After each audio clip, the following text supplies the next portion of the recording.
brought to you by MDH Masala. দারুণ বিশুদ্ধ প্রাকৃতিক হলুদ, লঙ্কা, ধনে। না, লঙ্কা, ধনে, হলুদ, MDH।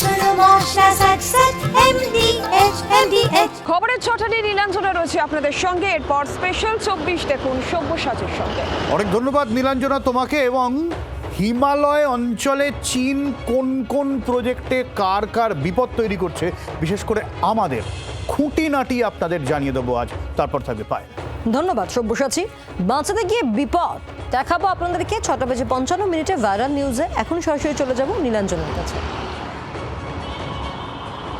পায়েল ধন্যবাদ। খবরের ছটায় যে ছটা গুরুত্বপূর্ণ খবরের দিকে আমাদের নজর রাখতে হচ্ছে, অবশ্যই যাদবপুরের দিকে নজর রয়েছে। যাদবপুরে কি এবার সাফ জঞ্জাল? এরই পাশাপাশি যেদিকে আমাদের নজর থাকছে যে ফেসবুক ছেড়ে এবার জেলা সফর করবেন মমতা বন্দ্যোপাধ্যায়।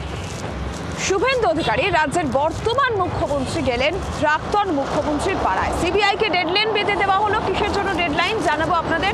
অভিষেক বন্দ্যোপাধ্যায়ের বিরুদ্ধে এফআইআর। আর এরই পাশাপাশি একেবারে বিপর্যস্ত নেপালের প্রত্যেক মুহূর্তের আপডেট জি 24 ঘন্টা তুলে ধরছে আপনাদের সামনে। তবে প্রথমেই যেদিকে নজর রাখতে হচ্ছে, সিবিআইকে ডেডলাইন বেঁধে দেওয়া হলো।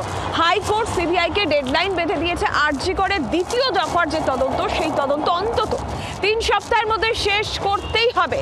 ফার্দার ইনভেস্টিগেশনের জাল গোটাতে হবে, এমনটাই হাইকোর্টের ডিভিশন বেঞ্চের নির্দেশ। ঠিক কি নির্দেশ আদালতের, আরো জানবো এই বিষয়ে। অর্ণবাংশ নিয়োগী রয়েছেন টেলিফোন লাইনের প্রতিনিধি। অর্ণবাংশ, সেটা হচ্ছে আর্যকর মামলায় আজকে রুদ্ধদ্বার শুনানি শুরু হলো। আদালতের যেটা বক্তব্য ছিল যে 3 সপ্তাহের মধ্যে মামলা ঘুরিয়ে আনার প্রক্রিয়া শুরু করতে হবে বা চেষ্টা করতে হবে বিজেপিকে। একটা 3 সপ্তাহ প্রায় ডেডলাইন হয়ে দিয়েছে। 3 সপ্তাহের মধ্যে ফার্দার ইনভেস্টিগেশনের যে পার্ট, সেটাকে শেষ করে আনতে হবে, জাল গোটাতে হবে। সিবিআই সূত্রে খবর যে 54 জনের মধ্যে আরো নতুন করে 12 জনকে জিজ্ঞাসাবাদ করা হচ্ছে। ডেলিভারি বয়, তোরে যারা ছিল তাদেরকে জিজ্ঞাসাবাদ করা হচ্ছে, সম্পূর্ণ সিবিআই সূত্রে খবর। তো 3 সপ্তাহ পর আদালত দেখবে যে এই নির্দেশের পর 3 সপ্তাহের মতো তদন্তে অগ্রগতি কি। ধন্যবাদ অর্ণবাংশ।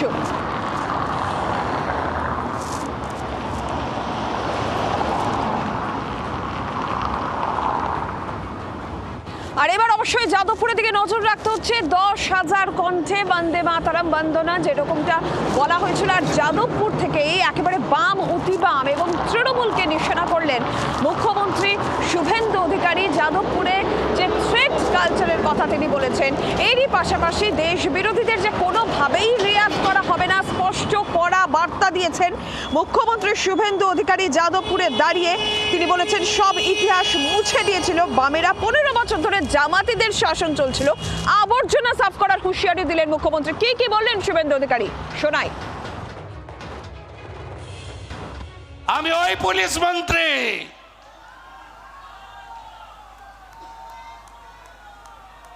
আমি জঞ্জাল সাফাই করতে জানি।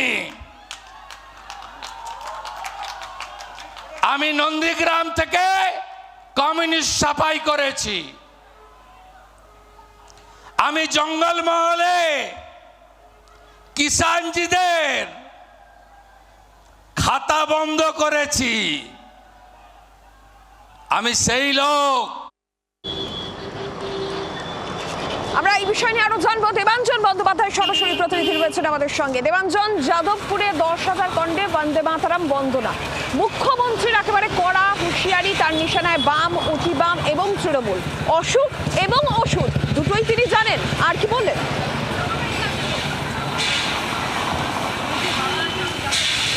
একই সঙ্গে মুখ্যমন্ত্রী কিন্তু বলে গিয়েছেন যে এখানে যে দীর্ঘদিন ধরে যে রাষ্ট্রবাদী যে জনতা এবং বিজেপি এবং আরএসএসের যে এখানে যে বক্তব্য, যেখানে যাদবপুর বিশ্ববিদ্যালয়, সেখানে কিন্তু যে রাষ্ট্রবাদ সেখানে কিন্তু একদম নিপাত গেছে। এবং বরং সেখানে যে কিষেনজির ছবি, প্যালেস্টাইনের পতাকা ওড়ে, সেই বিষয়গুলোকে তিনি নিশানা বানিয়েছেন এবং বলেছেন যে কিসের আজাদি? আজাদি তো মাতঙ্গিনী, হাজরা, ক্ষুদিরাম বসুরা জাতীয় পতাকা হাতে আর গেরুয়া হাতে গীতা হাতে তারা দিয়ে গিয়েছেন। তারপরে এই বিশ্ববিদ্যালয়ের ভিতরে যারা চান তারা থাকেন, তারা কিসের আজাদি চান? বরঞ্চ আজাদি চান যে পাক অকুপাইড কাশ্মীর, তার আজাদি দরকার, সেটা ভারতের দরকার, সেই জায়গাটা আমাদের দরকার। সেগুলো যেমন বলেছেন, একই সঙ্গে যে শিক্ষক সংগঠন, বাম শিক্ষক সংগঠন জুটাকে নিশানা বানিয়ে বলেছেন যে জুটার বাবুরা কতদিন এই সব রাষ্ট্রবিরোধী যেসব বাচ্চাদের মগজ ধোলাই করে যাদবপুর বিশ্ববিদ্যালয়ের ভিতর চলছে তা তিনি দেখে নেবেন। তিনি অসুখ যেমন জানেন তেমনি ওষুধও জানেন, এবং পাশাপাশি তিনি তৃণমূল সরকারকে তিনি কিন্তু নাম না করে বলে গিয়েছেন যে একটি লেন বন্ধ করার কথা একজন বলেছিলেন, কিন্তু যিনি দুটি লেন বন্ধ করেছেন তার বিরুদ্ধে এফআইআর যদি করা সম্ভব তাহলে যেন করা হয়, সে কথাও কিন্তু বলে গিয়েছেন। অর্থাৎ পক্ষান্তরে তিনি কিন্তু বাম, অতিবাম এবং তৃণমূল তিনজনকেই কিন্তু তিনি এখান থেকে নিশানা বানিয়েছেন, এবং আরও গুরুত্বপূর্ণভাবে তিনি বলেছেন যে কেন মমতা বন্দ্যোপাধ্যায়ের সময় এই বাম অতিবামদের যাদবপুরে নির্মূল করা হয়নি, তার কারণ তারা তাকে যাদবপুরে এই বাম অতিবাম।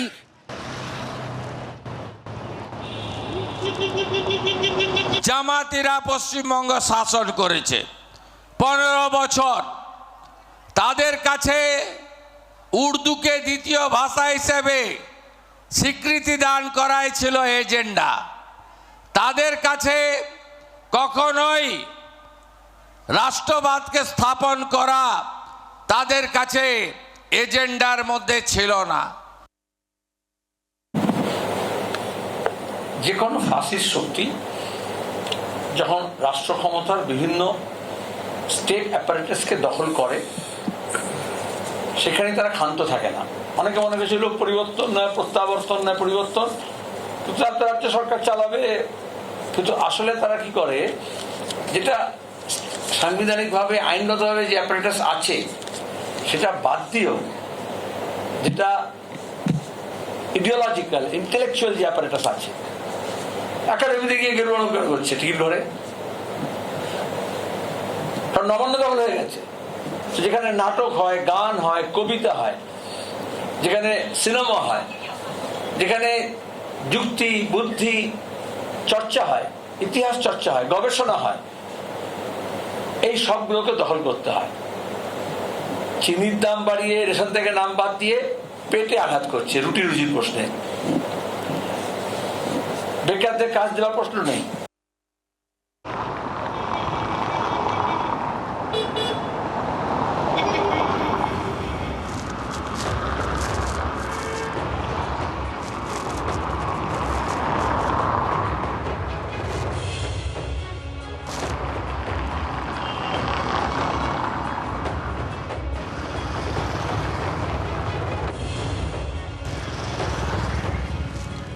আজ রাখি বন্ধন উৎসব পালন করলেন মুখ্যমন্ত্রী নিজের বিধানসভা কেন্দ্র ভবানীপুরে। এই রাখি বন্ধন উৎসবের সূচনা করেন এবং প্রাক্তন মুখ্যমন্ত্রী মমতা বন্দ্যোপাধ্যায়ের পাড়ায় খোল করতাল নিয়ে বর্ণাঢ্য শোভাযাত্রায়ও আছেন মুখ্যমন্ত্রী শুভেন্দু অধিকারী। আর এরই পাশাপাশি যাদবপুর নিয়ে কড়া বার্তা সেখান থেকেও তিনি দেন। যাদবপুর নিয়ে সুর চালান, আবর্জনা সাফ করার হুঁশিয়ারি দেন মুখ্যমন্ত্রী শুভেন্দু অধিকারী।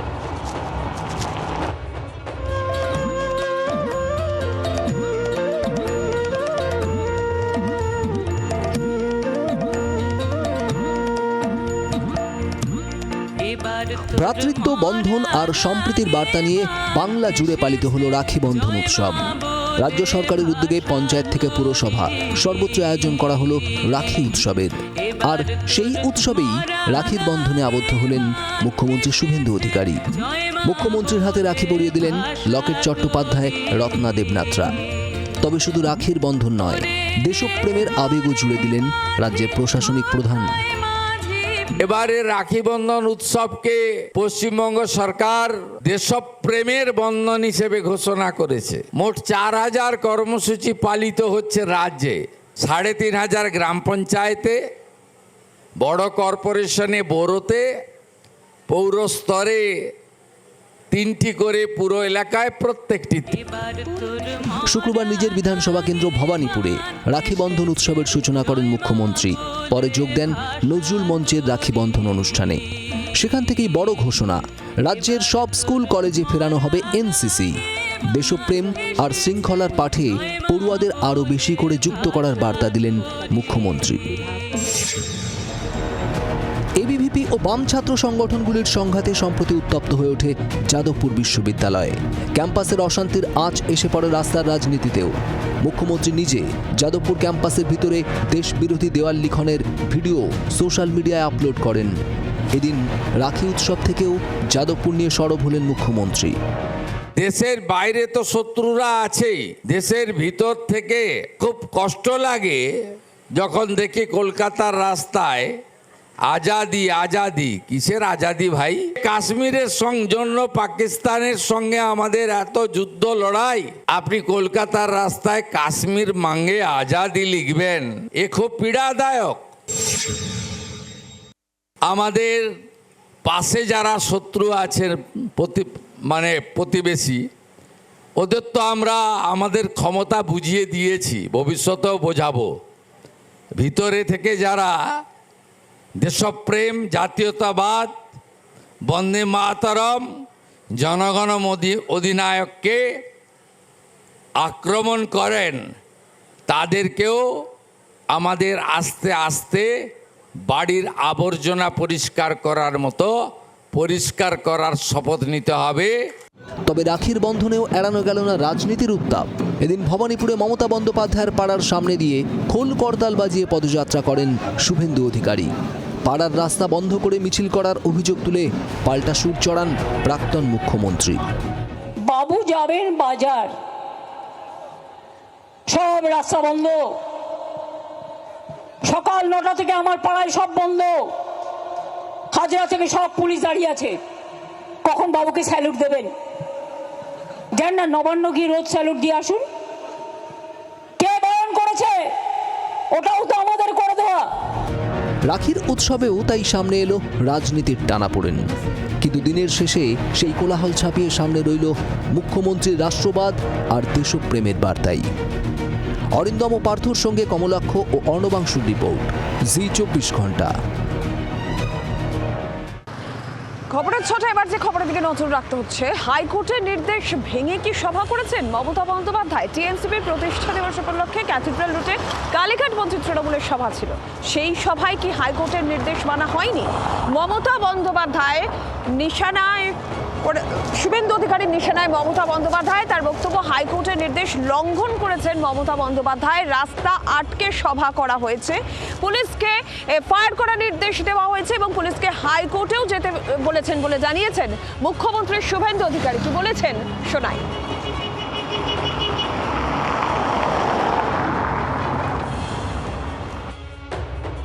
আজকে প্রাক্তন মুখ্যমন্ত্রী কিভাবে হাইকোর্টের অর্ডারকে ভাঙলেন?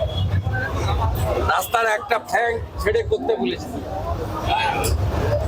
একদম গাছের নিচে থাকা লোককে ডেকে রাস্তা বন্ধ করিয়ে কি করলেন? আমি পুলিশকে বলেছি এফআইআর রেজিস্টার করতে, আর হাইকোর্টে মুভ করতে না রেজিস্টার।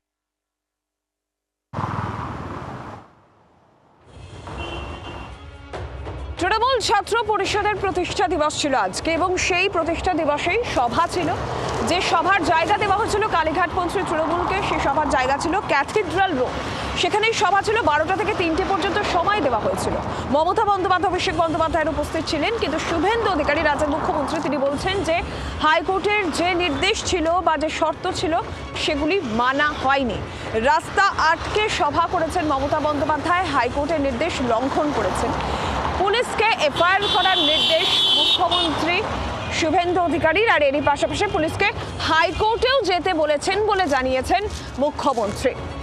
মমতা বন্দ্যোপাধ্যায় হাইকোর্টের নির্দেশ লঙ্ঘন করে সভা করেছেন, রাস্তা আটকে সভা করেছেন। মমতা বন্দ্যোপাধ্যায়কে নিশানা শুভেন্দু অধিকারী।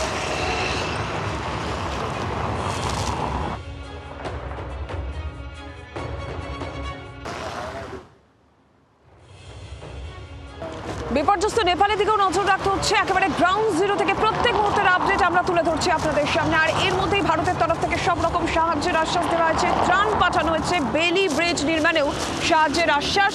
ভারত পাশে দাঁড়ানোই কৃতজ্ঞতা নেপালে।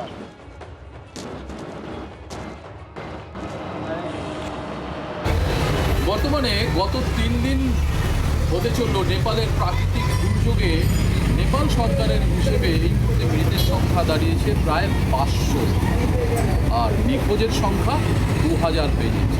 তার মধ্যে বহু ভারতীয়রা রয়েছে যাদের এখনও অবধি সন্ধান পাওয়া যাচ্ছে না। সব মিলিয়ে গত 3 দিন হলো যুদ্ধকালীন তৎপরতায় নেপাল সরকার উদ্ধার কাজ চালিয়ে যাচ্ছে। এর পাশাপাশি ভারতের তরফ থেকে বহু রিলিফ পাঠানো হয়েছে নেপাল সরকার। এই মুহূর্তে নেপালের কাকরভিটায় জেলাতে রয়েছে।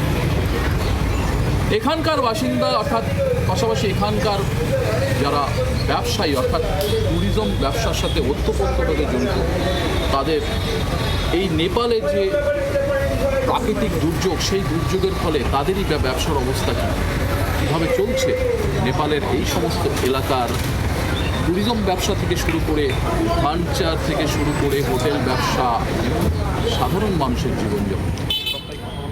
স্বাস্থ্য আর নিউট্রিশন পাবে, শরীরও স্ট্রং হবে, অল্প খেলেই পেট ভরে ডাইজেশন ঠিক রাখে। MDH সোয়াটিন, আসল প্রোটিন।